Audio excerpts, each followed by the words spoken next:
YCP హత్య రాజకీయాలు చేస్తూ పల్నాడును వల్లకాడుగా మారుస్తున్నారని ఫైర్ అయ్యారు టీడీపీ నేతలు. ఉంటే వైసీపీలో ఉండాలి లేదా శ్మశానంలో ఉండాలనే ధోరణిని వైసీపీ నేతలు అవలంబిస్తున్నారని నిప్పులు చెరిగారు. తెలుగుదేశం పార్టీకి చెందిన కార్యకర్తలను హత్యలు చేస్తూ వాళ్ల గృహాలను ధ్వంసం చేస్తూ హత్యలకు పాల్పడుతూ భయపడి పారిపోయేలా చేస్తున్నారని ధ్వజమెత్తారు. పల్నాడులో జరిగే హత్యల వెనుక స్థానిక ఎమ్మెల్యే పిన్నెల్లి రామకృష్ణారెడ్డి హస్తం ఉందో లేదో ప్రజలు గమనించాలని అన్నారు. జల్లయ్యను హత్య చేసి కుటుంబ సభ్యులను బెదిరించి హడావిడిగా పోస్టుమార్టం చేశారని ఆరోపించారు. పల్నాడులో ఇప్పటికీ బలహీన వర్గాల నుంచి, ప్రత్యేకించి బలహీన వర్గాల నుంచి ఇప్పటికి 5 చనిపోవడం జరిగింది. అతి కొద్ది రోజుల క్రితమే మన చనిపోయాడు క్రియాశీలకంగా చంద్రయ్య, క్రియాశీలకమైనటువంటి నాయకుడు, తెలుగుదేశం పార్టీ అధ్యక్షుడు కూడా అయినటువంటి చంద్రయ్యనే హతమార్చారు. తర్వాత ఇప్పుడు జల్లయ్యనే హతమార్చారు. ఇప్పటికి 5 బలహీన వర్గాల నుంచి చంపబడ్డారు. వీళ్ళు కాక వందలాది మంది తెలుగుదేశం పార్టీకి సంబంధించినటువంటి కార్యకర్తలు ప్రతిరోజు అధికార పార్టీ నాయకుల నుంచి హింసించబడతా ఉన్నారు. దీనికి తప్పకుండా స్థానిక ఎమ్మెల్యే ప్రోద్బలం ఉంది, స్థానిక ఎమ్మెల్యే అండ ఉంది, స్థానిక ఎమ్మెల్యే హత్య రాజకీయాలను ప్రోత్సహిస్తున్నాడు అనటానికి అనేక ఉదాహరణలు. 5 బలహీన వర్గాల వారు చనిపోవడం, వందలాది మంది గ్రామాల్లో బిక్కుబిక్కుమంటూ బతుకుతున్నారు. వస్తే అధికార పార్టీలో ఉండాలా లేకపోతే అపోజిషన్లో ఉండటానికి వీలు లేదు అనేటువంటి విధంగా చర్చలు జరుగుతూ ఉన్నాయి. పల్నాడుని వల్లకాడు చేస్తూ ఉన్నాడు స్థానిక శాసనసభ్యులు, పల్నాడుని వల్లకాడు చేస్తున్నాడు శాసనసభ్యులు. ఈ విధంగా అధికార పార్టీ కానటువంటి వారు భయంతో బతికేటువంటి పరిస్థితికి తీసుకొచ్చారు. అదేవిధంగా ఈరోజు చూస్తూ ఉంటే అనేక గ్రామాల్లో అపోజిషన్ పార్టీకి సంబంధించినటువంటి నాయకుల ఆస్తులు కానీ ధనమాన ప్రాణాలకు కూడా రక్షణ లేనటువంటి పరిస్థితి ఉంది. ఈరోజు జల్లయ్య అంత్యక్రియలకి పరామర్శించడానికి వెళ్తూ ఉంటే నాయకులందరినీ అరెస్ట్ చేశారు. ఓల్డ్ గుంటూరు జిల్లాలో ఉన్న నాయకులందరినీ అరెస్ట్ చేశారు. అంటే చంపటం మీ బాధ్యత, చనిపోయిన తర్వాత పరామర్శ కూడా వెళ్లకుండా అడ్డుకోవడం ఏంటి? ఎక్కడన్నా ఉందా ఇది? చంపినటువంటి జల్లయ్యని పరామర్శించడానికి మీకు అభ్యంతరం ఏంటి? మాజీ మంత్రులు, మాజీ శాసనసభ్యులు, జిల్లా పార్టీ అధ్యక్షులు, రాష్ట్ర పార్టీ అవ్వాలి అనేటువంటి ఆలోచనలో ఉన్నప్పుడు గుంటూరు జిల్లాలో ఉన్నటువంటి నాయకుల్నే ఎక్కడికక్కడ అరెస్టులు చేసి, మేము హైదరాబాద్ నుంచి వస్తుంటే పొందుగోలు దగ్గర అరెస్ట్ చేశారు మా ముగ్గురిని. మా కొల్లు రవీంద్ర గారు మాజీ మంత్రి, మా జిల్లా అధ్యక్షుడు మా ఆంజనేయులు గారు. ఈ విధంగా అరెస్టులు చేసి ఎంతకాలం మీరు ప్రభుత్వాన్ని నడుపుతారు? పోలీసులను అడ్డం పెట్టుకొని నేను ఈ ముఖ్యమంత్రిని, ఇక్కడ ఉన్నటువంటి నాయకుల్ని ప్రశ్నిస్తూ ఉన్నాం.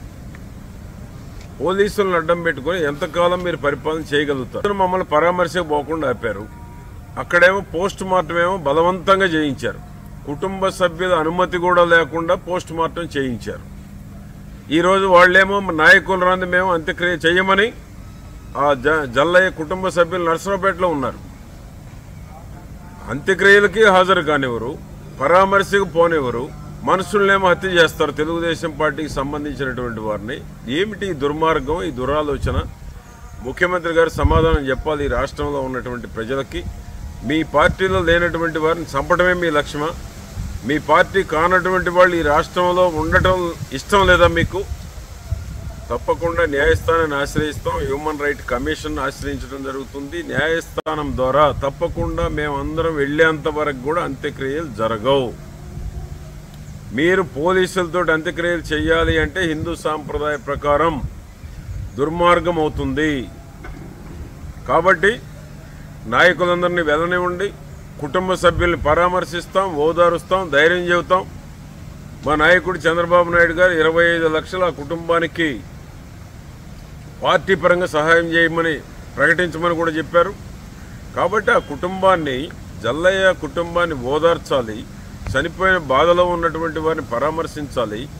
అంత్యక్రియలకు మేమందరం వెళ్ళి ఆ కుటుంబానికి ధైర్యం చెప్పవలసినటువంటి బాధ్యత మా అందరం.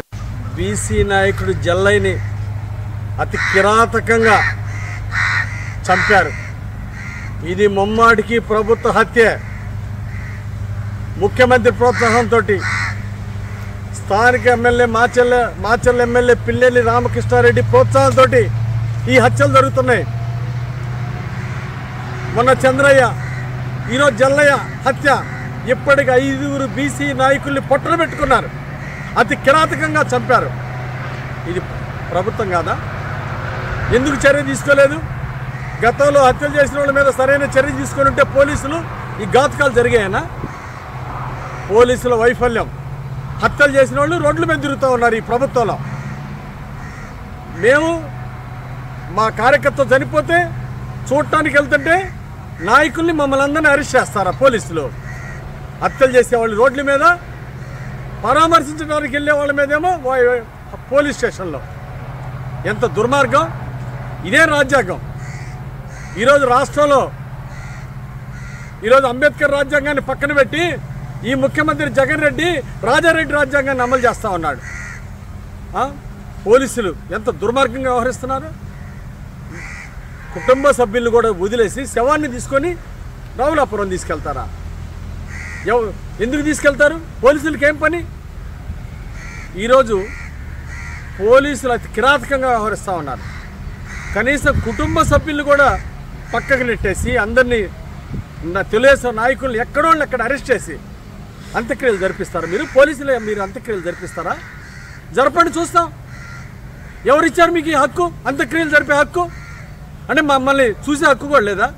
మా కార్యకర్త చనిపోతే, మా కార్యకర్తను చంపితే మీ పోలీసులు ఏం చేయలేకపోయారు, అడ్డుకోలేకపోయారు.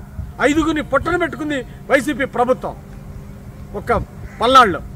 ఇంకా రాష్ట్ర వ్యాప్తంగా ఎన్నో హత్యలు. ఈరోజు ఓ పక్క మానభంగాలు, ఓ పక్క హత్యలు రాష్ట్రంలో జరుగుతూ ఉంటే పోలీసు ఏం చేస్తూ ఉంది? ఈరోజు పోలీసు వైఫల్యం వల్ల ఇవి పెరిగిపోతూ ఉన్నాయి. ఈరోజు ముఖ్యమంత్రి అతి దుర్మార్గంగా వ్యవహరిస్తూ ఉన్నాడు.